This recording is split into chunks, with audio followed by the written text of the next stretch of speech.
Generally, when you hear the phrase, a famous person, you think of some new movie star or even a famous singer. But my favorite famous person is a little bit more different than that. Hard work ethics were one of the many things that Walt Disney believed in, and he was very proud of that.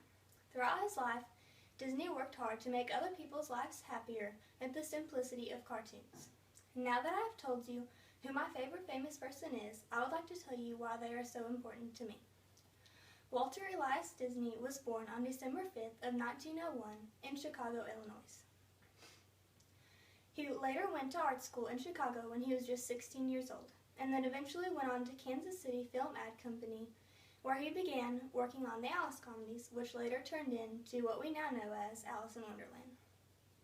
He then worked on silent films and later held the patent for Technicolor for 2 years. This gave him a giant head start in working on films with color. His career then skyrocketed as he began to make full-length films, and which made him very famous, and he became very busy. But he always was able to support his family.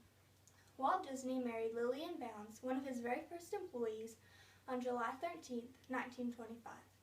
They later had 2 daughters. Disney was always there to support his family.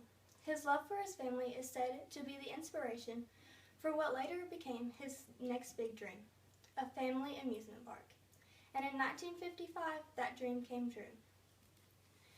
This theme park was one of his greatest accomplishments, and he was so very proud of it.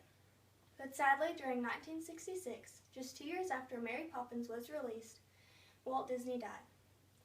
Lung cancer was the final fate of his creative mind, and Disney created a world full of imagination for both young and old.